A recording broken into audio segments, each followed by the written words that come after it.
अस्सलाम वालेकुम दोस्तों, कैसे हैं आप सब। मैं ज़ुबीना फ़याज़ एक बार फिर आपके साथ मैं शुरू कर रही हूँ रखेल पार्ट 22। कबीरदादा चौंकते हुए बोला, सिवाय इसके किसी को भी कत्ल नहीं किया और शकील अहमद तो वहाँ मौजूद ही नहीं था। शाहब कसूरी ने सवालिया नज़रों से एसपी की तरफ देखा। वो खफीफ सा सर हिलाते हुए गोया हुआ, मुझे जब इस हादसे की इतला मिली उस वक्त पुलिस वाले वहाँ पहुँच चुके थे। मैंने फ़ौरन जाकर केस अपने हाथ में लिया। मौके वारदात पर फसीहुद्दीन साहब के दो मुहाफिज और चौकीदार बेहोश पड़े मिले थे, जबकि एक मुलाजमा शकील अहमद और ख़ुद फसीहुद्दीन साहब जिंदा नहीं थे। मुलाजमा और शकील को गोली मारी गई, जबकि फसीहुद्दीन साहब को बेदर्दी से कत्ल किया गया था। वैसे तो आप लोगों ने भी मौका वारदात का जायज़ा ले लिया था। इसके मुहाफिजों और चौकीदार से मालूम हुआ कि ये सब कबीरदादा का काम है। इसके साथ ये भी मालूम हुआ कि फसीहुद्दीन के साथ जो लड़की थी वो अपनी मर्जी से वहाँ पहुँची थी, और अगर अगवा का मामला होता तो इसके मुहाफिज और तैमूर अली साहब इस बात से बेखबर ना होते। इसका साफ मतलब ये निकला कि वो लड़की खुद गलत किरदार की है। ऐसी फहशाए ये अल्फाज इसके होठों पर थे। इसकी छाती पर पाशा की ज़बरदस्त ठोकर लगी। वो कुर्सी समेत पीछे को उलट गया था। पाशा उछलकर इसके पास पहुंचा और इसके गिरेबान से पकड़ते हुए चिल्लाया, घटिया इंसान, अगर दोबारा मेरी बहन के बारे में ऐसे गलीज़ अल्फाज मुंह से निकाले तो तेरे गंदे होठों से निकलने वाले वो आखिरी अल्फाज होंगे। तमाम हक्का बक्का रह गए थे। काशिफ राजपूत ने फौरन उठकर पाशा को पकड़कर एसपी का गिरेबान छुड़ाया। पाशा, पागल तो नहीं हो गए तुम? पागल मैं नहीं हूँ, ये सठिया गया है। इसे तमीज़ ही नहीं है किसी इज्जतदार खातून का जिक्र करने की। अब अगर इसने ऐसा कुछ कहा तो इसकी हानिया को कोठे पर बिठा दूंगा। पाशा ने इसकी बेटी का नाम लिया। बहराम पाशा, तुम हद से बढ़ रहे हो। एसपी दहाड़ा। मैं या तुम? पाशा की आवाज़ इससे कम बुलंद नहीं थी। घर की इज्जत पर बात आई तो तुम्हें तकलीफ पहुंच गई। हमारी कोई इज्जत नहीं है। काशिफ, उसे बाहर ले जाओ। कबीरदादा काशिफ का मुखातिब हुआ। वह इस बात में सर हिलाता हुआ पाशा को खींचकर बाहर ले गया। शहाब साहब, आपने देख लिया, एसपी ने बैठने की कोशिश नहीं की थी। मेरी समझ में नहीं आ रहा कि इतने बड़े बड़े ओहदेदार होकर आप लोग सड़क छाप गुंडों जैसी हरकतें क्यों कर रहे हैं। एसपी चीखा। जिसकी गलती है वो उजागर करो। मिस्टर ओढो, शुक्र करो अभी तक जिंदा हो। तुम्हारा काम रिपोर्ट पेश करना था, ना कि मेरी बीवी की किरदार कशी या इसके बारे में घटिया अल्फाज बकना। जब अपनी बात बिना गलाजत उगले भी बयान कर सकते थे तो यूँ वाहियात तर्ज गुफ्तगू का मतलब क्या है। मैंने फ़कत हकीकत का इजहार किया है और ये बता रहा था कि लड़की का किरदार कैसा है। किसी के घर वालों के किरदार के बारे में बोलने की इजाज़त तुम्हें किसने दी है? और जहाँ तक हकीकत का ताल्लुक है तो मिस हानिया ज़मीर ओढ़ो दर्जनों बार इंस्पेक्टर सदाकत खान के साथ एक फ्लैट में कई कई घंटे तक बंद रही है। इस बात से यहाँ बैठे हुए तमाम मेंबरान वाकिफ है। कभी तुम्हारे सामने ये बात छेड़ी गई? कबीरदादा, तुम मेरी बेटी पर कीचड़ उछाल रहे हो। तुम्हें आईना दिखा रहा हूँ और मैं कसम खाता हूँ तुम खुद भी इस बात से वाकिफ हो। वो शादी करना चाहते हैं मिस्टर कबीर। वाह, ये सदाकत ही है जो होने वाली बीवी के साथ अकेला नहीं होता बल्कि अपने 2-3 दोस्त भी हमरा रखता है। कबीरदादा प्लीज़। शहाब कसूरी मुल्तजी हुआ। शहाब साहब, मुझे कबीरदादा और बहराम पाशा के फ़ैल का जवाब चाहिए। फसीहुद्दीन का कत्ल एक सोची समझी साजिश है। वो लड़की वहाँ मर्जी से आई थी। अगर कबीरदादा के पास अगवा का कोई सबूत है तो पेश करें। बाकी मेरी बेटी पर इसने जो कीचड़ उछाला है इसका जवाब इसे जल्द ही मिल जाएगा। मुझे इजाज़त दे।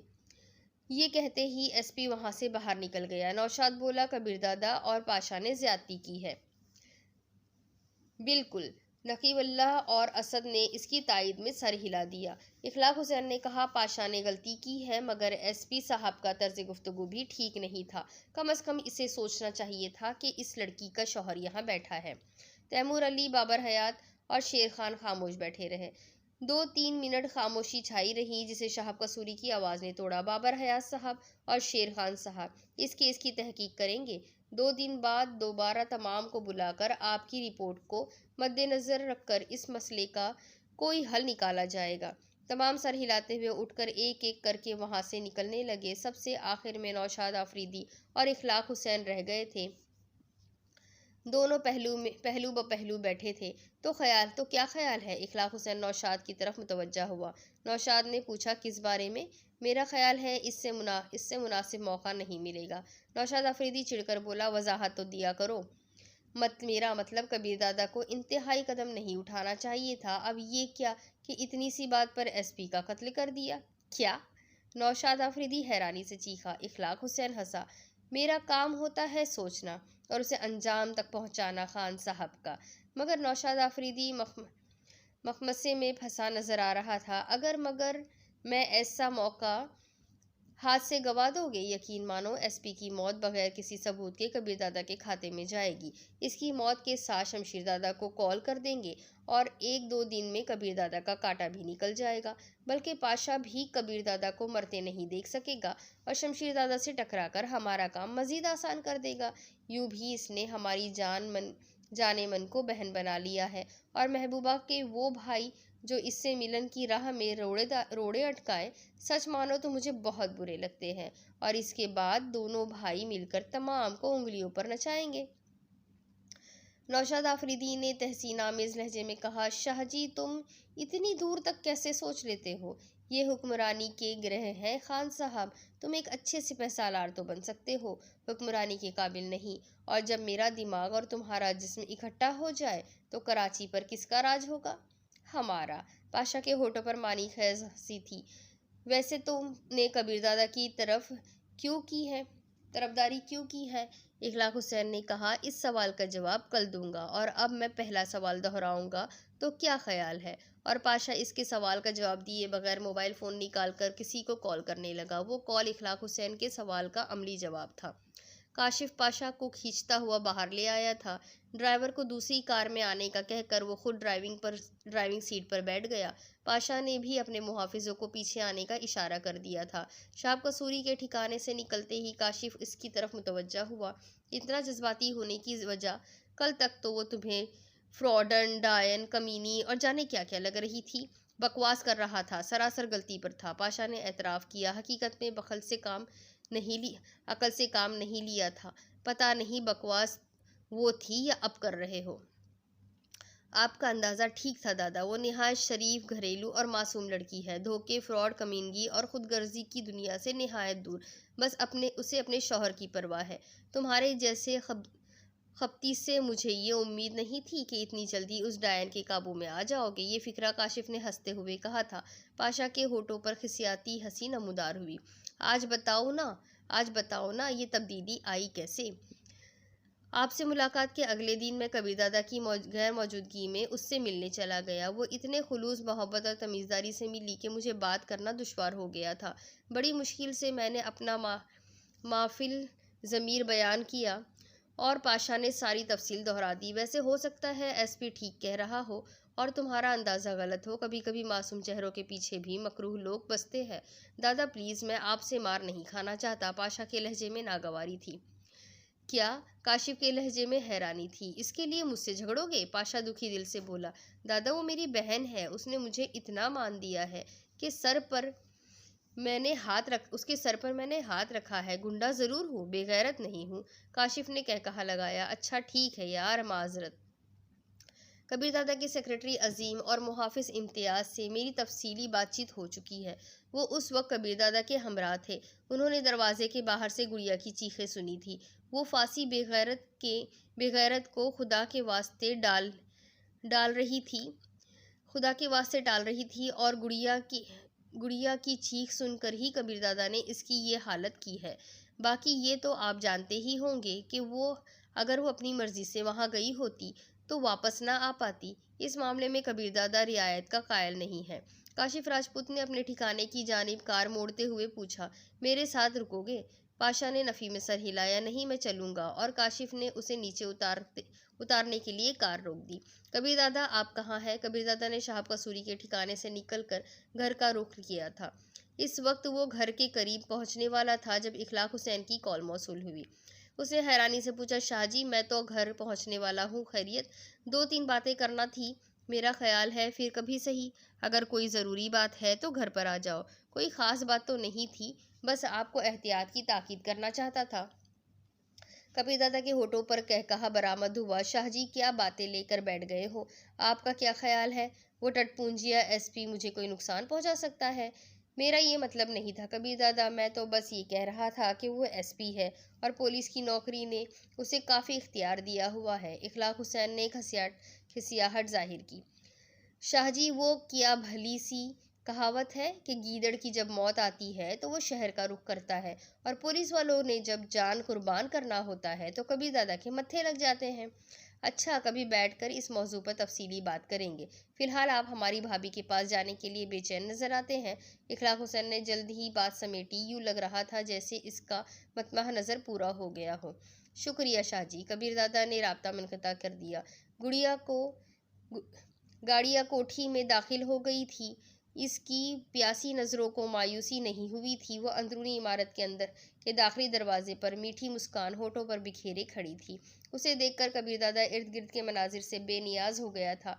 अचानक उसे याद आया कि वो तो सुबह इससे नाराज़ होकर घर से निकला था। गोया बाद में उसने कॉल पर इसे राज़ी तो कर लिया था, मगर वो इतनी आसानी से इसकी जान बख्शी नहीं करना चाहता था। फ़ौरन ही चेहरे पर संजीदगी तारी करते हुए उसने तनाविश से नज़रें फेर ली। आप अभी तक खफा नज़र आ रहे हैं। इसके करीब पहुंचते ही तनाविश ने इसका हाथ पकड़ते हुए परेशानी जाहिर की। वो जवाब दिए बगैर ख्वाबगाह की तरफ बढ़ गया। अरे बात तो सुने ना, वो इसे मोहब्बत से पुकारती हुई उसकी जानिब मुतवज्जा हुई। कबीर दादा यूं ही मूड बनाए सोफे पर बैठ गया।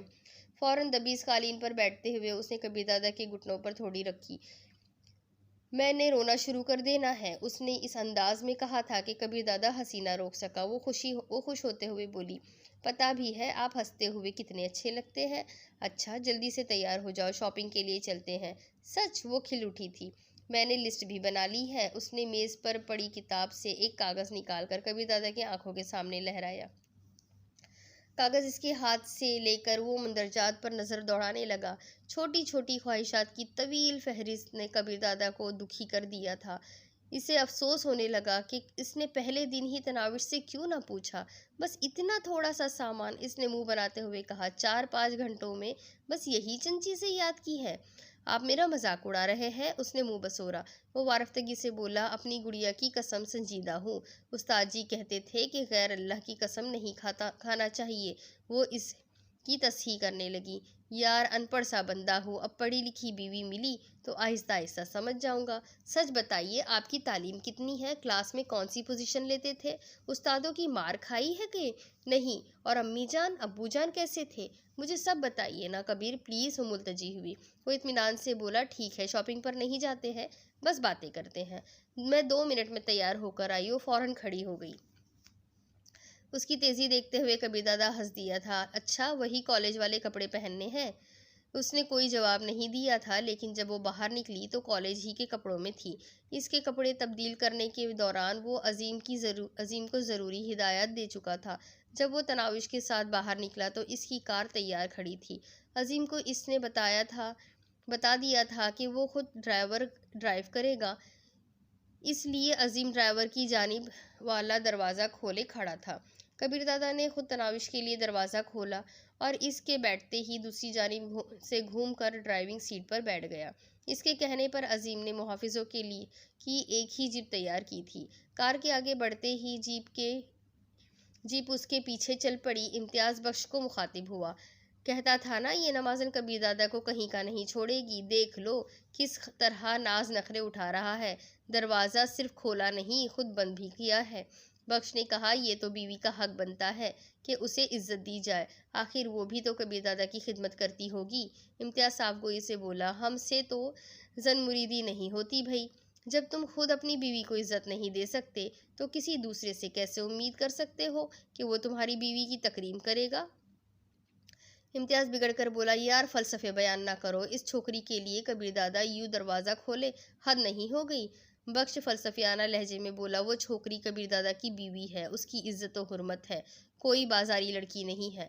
कल को इसी से कबीर दादा की नस्ल चलेगी। इसे मुलाजमा और पाँव की जूती बनाकर रखने वाला औलाद भी नौकर जैसी बनेगी।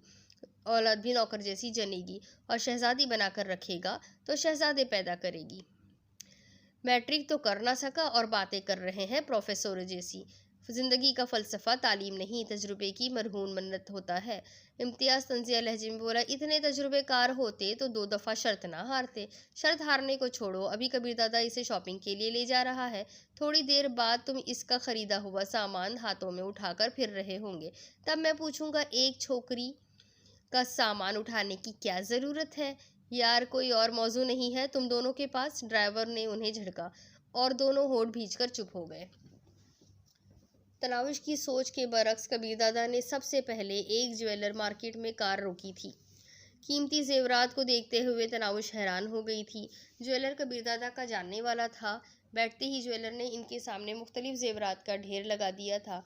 जड़ाव, कंगन, कीमती मोतियों का हार, बिंदिया, टॉप्स, लॉकेट्स, अंगूठियाँ, नथनी, बालियाँ, नेकलेस, पाजेब वगैरह। कबीर दादा ने तनाउश के नाक, कान, गले, हाथों पाँव वगैरह के लिए 2-2, 3-3 जेवर खरीदे थे। तनाउश महबूब सी बैठी कबीर दादा को खरीदारी करते देखती रही। बिल देखकर कबीर दादा ने लाखों रुपए का चेक काट कर बेपरवाही से ज्वेलर की तरफ बढ़ा दिया। वहां से वो उसे दूसरी मार्केट में ले आया। मेकअप का सामान और फिर सैंडल वगैरह खरीदने के बाद वो कपड़ों की दुकान में पहुंचे। तनाव शीशे के सामने खड़ी टखनों तक आती कमीज को देख रही थी और कबीर दादा इसे देख रहा था। अचानक इसके कानों में एक निस्वानी आवाज़ पड़ी। अस्सलाम वालेकुम सर। एक जवान लड़की उसे मुस्कुरा कर देख रही थी। वो कबीर दादा को थोड़ी शनासा सी नज़र आई, मगर उसे याद न आया कि उसे कहाँ देख चुका था। जी मैं। वो ज़रा हैरान हुआ। सर मेरा ख्याल है आप मुझे भूल गए हैं। मैंने उस दिन आपको कपड़ों के इंतखाब में मदद दी थी और आपने मुझे एक सूट तोहफे में भी दिया था। ओह सॉरी, कबीर दादा को फ़ौरन याद आ गया था। कोई बात नहीं सर। कबीर दादा के याद ना रखने पर उसे हल्की सी मायूसी हुई थी। शायद कबीर दादा की तरफ से मिलने वाले सूट को उसने किसी और नज़र से देखा था। अच्छा, वो सूट इसके लिए लिया था? कबीर दादा ने शीशे के सामने खड़ी तनाविश की तरफ इशारा किया। देख लो, जिस्मानी लिहाज से आपकी तरह लगती है ना। वो लड़की तनाविश की तरफ घूम गई। उसने भी कबीर दादा के साथ एक लड़की को खड़े देख लिया। एक लहजे में इसे शॉपिंग वगैरह भूल गई थी। वो बस इसी जानिब घूरती रह गई। कबीर दादा को ख़तरा महसूस हुआ और वो उस लड़की को बोला, आइए आपका तारुफ करा दूँ। जी सर। तनावुश को देखते ही वो लड़की कुछ मज़ीद सी बुझ गई थी। तनावुश, इस लड़की ने उस दिन लिबास खरीदने में मेरी मदद की थी। मुझे तो तुम्हारा नाप ही मालूम नहीं था। गहरा सांस लेते हुए वो लड़की की तरफ मुतवज्जा हुई। शुक्रिया बाजी। और इसके साथ ही उसने कबीर दादा को इतनी सख्ती से घूरा कि वो बेसाख्ता सर पर हाथ फेरने लगा था। अच्छा सर, मैं चलूँगी। तनावुश को सर के इशारे से आदाब कहती हुई उसने गोया कबीर दादा से जाने की इजाज़त मांगी। शुक्रिया बहन, कबीर दादा ने फ़ौरन कहा। वो कुनखी उसे तनावुश को भी देख रहा था। इस लड़की के जाते ही वो बोली, बेहतर होगा यहाँ मेरे साथ खड़े होकर मेरे कपड़े पसंद करने में मेरी मदद करो। जी बेगम साहिबा। होठों पर हंसी बिखेरता हुआ वो उसके करीब हो गया। जहर लग रही है ये हंसी। तनावुश का मूड अब तक बिगड़ा हुआ था। ऐसा भी क्या कर दिया यार? मैं कुछ भी नहीं खरीदूंगी, मैं बता रही हूँ। तनावुश रोने पर तैयार हो गई थी। मैंने सबके सामने बाहों में भर लेना है तुम्हें, कबीर दादा ने उसे धमकी दी। बाहों में भर लेना है? इसे चिढ़ाते हुए वो दोबारा कपड़ों की तरफ मुतवज्जा हो गई। अच्छा, यहाँ से होटल पर चलेंगे, रात का खाना बाहर ही खाकर लौटेंगे। इसे खुश करने के लिए कबीर दादा ने तजवीज़ पेश की। तनाउश ने नफ़ी में सर हिलाया। नहीं, रात का खाना मैं घर में खाएंगे। आज एक मेहमान को भी बुलाया है और राहत खाला को खुसूसी खाना तैयार करने का बताकर आई हूँ। वाह, मेहमान भी बुलाना शुरू कर दिए। अगर आपको अच्छा नहीं लगा तो मना कर देती हूँ। तुम बहाने बहाने से लड़ने की राह क्यों ढूंढ रही हो? ऐसा कुछ भी नहीं है, कहकर वो दोबारा हैंगर में लटके मुख्तलिफ अक़साम के कपड़ों की तरफ मुतवज्जा हो गई। ख़रीदारी करके वो बाहर निकल आए। कार की उकबी नशिस्त और डिग्गी सामान से भर गई थी। तुम खफासी लग रही हो, इसे खामोश देखकर कबीर दादा पूछने लगा। वो मुंह बनाते हुए बोली, अगर मेरे बस में हो तो आपके चेहरे पर तेज़ाब फेंक दूँ। दिमाग तो ठीक है? कबीर दादा हैरान रह गया था। मुझसे बर्दाश्त नहीं होता कि लड़कियाँ यूँ आपके आगे पीछे घूमें, आपको मोहब्बत से देखें। आपको मोहब्बत से देखने का हक़ सिर्फ़ और सिर्फ मेरा है। वो हंसा, तो तेजाब से तो मैं तुम्हारे देखने के काबिल भी नहीं रहूंगा। वो वारफ्तगी से बोली, मुझे आप हर शक्ल में हर हालत में कबूल है। वैसे दूसरा दिन है, तुम्हारे तेवर कुछ बदले बदले हैं। वो इत्मीनान से बोली, इसकी वजह भी आप है। लो, नया इल्ज़ाम भी लगा दिया। कबीर दादा अफसोस भरे अंदाज में सर हिलाया। वजाहत करना पसंद करेंगी? हाँ। उसकी जानिब खिसकते हुए तनाउश ने उसके कंधे पर सर रखते हुए कहा, जब एक औरत को मालूम हो जाता है कि उसका शौहर उसे प्यार करता है, उसकी कदर करता है, उसे सर आंखों पर बिठाता है, उसके सारे लाड़ और नखरे बर्दाश्त करता है, तब औरत शौहर के दिल में मौजूद अपनी अहमियत को मद्देनज़र रखकर कभी कभी हठधर्मी और बाजिद हो जाती है, क्योंकि वो जानती है कि इसकी हठधर्मी और बेजा जिद तस्लीम की जाएगी। ख्वामखा गुस्सा भी दिखाती है, और इसका मतलब शौहर की शान में गुस्ताखी करना नहीं होता, बल्कि वो लाड़ कर रही होती है, अपने इख्तियारात की आखिरी हद जान रही होती है। एक हाथ से स्टेयरिंग व्हील संभालते हुए कबीर दादा ने दूसरे हाथ से इसकी नाक को मरोड़ा। उफ, फिर वही हरकत। तनाउश ने इसके हाथ पर आहिस्ता से थप्पड़ रसीद किया। जितनी बड़ी बड़ी और फलसफियाना बातें कर रही हो, उतनी सियानी नज़र तो नहीं आती। कबीर दादा ने उसे छेड़ा। वो मुस्कुराई। अगर सियानी ना होती तो कबीर को चुनती। ये भी खूब रही। कहते हुए कबीर दादा ने फूल बेचने वाले बच्चे के पास कार रोक दी। तराउश के लिए गजरे खरीद कर इसने इसकी रेशमी कलाइयों में पहना दिए और आगे बढ़ गए। घर पहुंचते ही कबीर दादा सोफे पर बैठ गया। तनाउश ने सबसे पहले इसके लिए चाय बनाई और फिर तमाम सामान को अलमारियों में तरतीब से रखने लगी। कबीर दादा इसे काम करते देखते हुए चाय की चुस्कियाँ लेता रहा। सामान की तरतीब से फारिग होने तक शाम की अजान हो गई थी। नमाज पढ़कर इसने शीशे की मेज़ के साथ 2 तिपाहियाँ मिलाकर रखी और राहत खाला के साथ मिलकर मेज़ पर खाना लगाने लगी। मेहमान को तो आने दो, कबीर दादा ने उसे टोका। मेहमान बस पहुंचने ही वाला है। वो रुके बगैर काम में लगी रही। खाना लगाकर वो बाहर निकली और चंद मिनट लगाकर जब वापस आई तो पाशा इसके हमराह था। उसे देखते ही कबीर दादा का मूड बिगड़ गया था। वो एकदम खड़ा होते हुए बोला, ठीक है, तुम लोग खाना खाओ, मुझे ज़रूरी काम है। जहाँ भी जाना है खाना खाकर चले जाना। तनाउश ने फ़ौरन इसका हाथ पकड़ लिया था। तुम्हें कहा ना जिद नहीं करते। पाशा ने उसे डांटा। मैं जिद करूंगी, और खुदा की कसम आपने खाना नहीं खाया तो ना तो खाना खाऊंगी और ना कभी आपका तोहफा कबूल करूंगी। तुम्हारा दिमाग खराब हुआ है। कबीर दादा जाने का इरादा मौखिर करते हुए बैठ गया। अब ख्वामखा भैया से खफा हो रहे हैं। उन्होंने जानबूझकर तो ऐसा नहीं किया था ना। क्या उन्हें मेरी इज्जत अजीज नहीं थी? और फिर ये भी देखे कि इससे पहले भी मैं घर जाकर रहती रही हूँ, कभी किसी ने ऐसी हरकत नहीं की। और याद है ना, शादी के पहले दिन ही मुझे खावर शेख अगवा करके ले गया था। बताइए, इस वक्त किसकी गलती थी? कबीर दादा इसकी बात का जवाब दिए बगैर खामोश बैठा रहा। तनाउश पाशा को आंख मारते हुए कहने लगी, अच्छा भैया, आप इन्हें माजरत बोले। पाशा मुंह बनाते हुए बोला, ऐसे रवैया दिखा रहा है गुड़िया। तुम बैठो, खाना खाओ। अगर ये दादा है तो तुम्हारा भाई भी एक गैंग का सरबराह है, और तुम्हारा भाई किसी से माफ़ी नहीं मांगता। तेरी तो। कबीर दादा एकदम उठकर उसकी तरफ बढ़ा। माफ़ी, माजरत, गलती हो गई दादा, गलती हो गई। पाशा ने फ़ौरन कान पकड़ लिए थे। प्लीज़ अब मेरी छोटी बहन के सामने तो कुछ ना कहें। इसका अंदाज देखते हुए तनाउश खिलखिलाकर हंस पड़ी थी। बड़े ढीठ हो। कबीर दादा भी होठों पर खिसियानी मुस्कुराहट लिए बैठ गया। देखा, तुम्हें कहा था ना, ऊपर ऊपर से रवैया दिखा रहे हैं। पाशा तनाउश की तरफ मुतवज्जा हुआ। भैया अब बैठ जाइए। तनाउश कबीर दादा के पहलू में बैठ गई थी। खाने के बाद वो सब्ज चाय पी रहे थे जब इंटरकॉम की घंटी बजी। पास पड़े फ़ोन का स्पीकर पाशा ने ऑन कर दिया। अजीम बात कर रहा था। वो साहिल वाले अड्डे पर किसी मसले की बाबत बता रहा जिसके हल के लिए कबीर दादा का थोड़ी देर के लिए जाना ज़रूरी था। बात ख़त्म होते ही कबीर दादा पाशा को मुखातिब हुआ, यार मेरा ख्याल है तुम जाकर देख लो। पाशा से पहले तनाउश नफ़ी में सर हिलाते हुए बोली, भैया नहीं, आप खुद जाइए और जल्दी लौटना। कबीर दादा के चेहरे पर तो जैसे किसी ने थप्पड़ मार दिया था। बड़ी मुश्किल से उसने अपना गुस्सा काबू में किया। पाशा को भी कबीर दादा की हालत नज़र आ गई थी, मगर तनाउश ऐसा कहकर बर्तन समेटने लगी थी, इसलिए वो कबीर दादा की कैफियत से बेखबर थी। पाशा जल्दी से बोला, ठीक है दादा, मैं चला जाता हूँ। नहीं, तुम अपना आराम मत खराब करो, मैं जा रहा हूँ, अजीब से लहजे में कहते हुए कबीर दादा उठकर तेज़ी से बाहर की तरफ बढ़ गया। तनाउश ने हैरत भरी नजरों से इसकी पुश्त को घूरा और फिर बर्तन छोड़कर इसके पीछे भाग पड़ी। बात तो सुने, उसने आवाज देकर उसे रोकने की कोशिश की, मगर वो रुके बगैर चलता गया।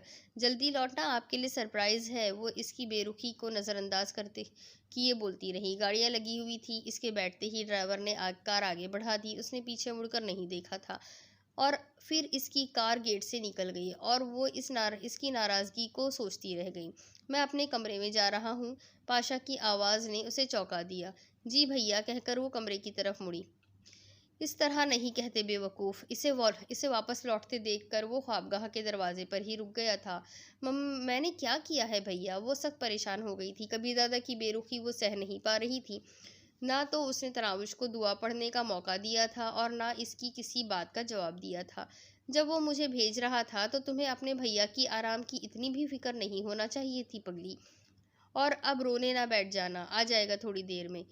इसके सर पर वो हल्की सी चपत मारता हुआ सीढ़ियों की तरफ बढ़ गया। वो बुझे दिल से बर्तनों की तरफ बढ़ी। इसी वक्त राहत खाला भी बावर्ची खाने से निकलकर इसके पास आई और बर्तन समेटने में इसका हाथ बटाने लगी। बर्तन राहत खाला के पास बावर्ची खाने में छोड़कर वो ख्वाबगाह में लौट आई। राहत खाला के साथ गपशप को भी दिल नहीं चाह रहा था। चंद लम्हे बैठकर वो इसे कॉल करने लगी। कॉल जाते ही सोफे पर पड़ा मोबाइल फ़ोन बजने लगा था। वो अपना मोबाइल वहीं छोड़ गया था। वजाहत देने का मौका तो दिया करे ना। इसकी आंखों में नमी उभरी और फिर किसी ख्याल के आते ही वो मुस्कुराने लगी। देख लेना, वापस आकर आपकी नाराज़गी फ़ौरन ही ख़त्म हो जाएगी। वो पुरएतमाद अंदाज में ड्रेसिंग रूम की तरफ बढ़ गई। साहिल वाले ठिकाने तक वो गोया आग की अंगारों पर लौटता हुआ गया था। वो तो इसकी कुर्बत के बहाने तलाशा करती थी, इसके घर से ना निकलने की मुनाजात किया करती थी और अब अपने मुंह बोले भाई के आराम के लिए इसकी मोहब्बत को ठोकर लगा दी। साहिल वाले अड्डे पर छोटा सा मसला हुआ था। अड्डा इंचार्ज के साथ दो कारकुनों का झगड़ा हो गया था और वो इसके अहकाम को मानने पर तैयार नहीं थे। दो तीन और आदमी भी वहां मौजूद थे। उन्होंने बीच में पड़कर झगड़ा रुकवा दिया था और फौरन अजीम को इत्तला की थी। इस तरह के झगड़े वक्तन फवक्तन होते रहते थे। कबीर दादा ने वहां पहुंचते ही दोनों फरीकों की बात सुनी। गलती अड्डा इंचार्ज की थी। फौरन ही उसे अड्डा इंचार्ज के ओहदे से माजूल करके उसने अंदरून शहर एक और अड्डे पर भेज दिया और अड्डा इंचार्ज किसी दूसरे को मुकर्रर कर दिया। इसके बाद इसका काम ख़त्म हो गया था, लेकिन वो ख्वामखा वहाँ पर मौजूद अपने कमरे में बैठा रहा। वहाँ से उठकर वो बारी बारी तमाम अड्डों पर चक्कर लगाने लगा। इस दौरान उसने काफ़ी काम निपटाए, मगर बेध्यानी और बेदिली से। कोई भी चीज़, कोई भी काम और कोई भी जगह इसके दिल में भरे गुस्से को ठंडा नहीं कर पा रही थी। मोहब्बत एक अजीब जज्बा, एक अनोखा एहसास है। चाहने वाले की तरफ से थोड़ी सी बेतवज्जही, ज़रा सी बेनियाजी भी इंसान को सख्त बेचैन कर देती है। तनाउश ने इस पर किसी की तरजीह दी थी, चाहे दूसरे से इसके रिश्ते की नौयत कुछ भी थी, लेकिन ये इसके लिए इसकी बर्दाश्त से बाहर था। सबसे आखिर में वो जुआ खाने में पहुंचा था। वहां से निकला तो घड़ी की सुइयां 3 के हिंदसे को छू रही थी, मगर घर की तरफ जाते हुए भी इसने पुख्ता इरादा किया हुआ था कि तनावुश को करीब नहीं आने देगा। कार के मखसूस जगह पर रुकते ही वो नीचे उतरकर अंदर की जानिब बढ़ गया। वो दरवाजे पर नहीं आई थी। अब मेरे बगैर इसे नींद भी आ जाती है, वो गुस्से में खौलता हुआ ख्वाबगाह के दरवाजे पर पहुंचा। दरवाज़ा खोलते ही वो शाक की कैफियत में खड़ा रह गया। वो सुर्ख गठरी की सूरत बेड रेस्ट से टेक लगाए बैठी हुई थी। शायद इसका इंतज़ार करते करते उसे नींद लग गई थी। एकदम इस पर हकीकत का इंकशाफ हुआ और इसका दिल नदामत से भर गया। नहीं, आप खुद जाइए और जल्दी लौटना, इसके आपके लिए सरप्राइज़ है। इसके कानों में तनाउश की बेचैनी भरी आवाज़ गूंजी। यकीनन वो थोड़ी देर के लिए उसे भेजकर तैयार होना चाहती थी। यूं शौहर के सामने तैयार होने और शौहर के आते ही तैयार बैठा होने में ज़मीन आसमान का फ़र्क होता है। वो बोझिल कदमों से बेड की तरफ बढ़ा। एक बार फिर वो ज़्यादती का इर्तिकाब कर बैठा था।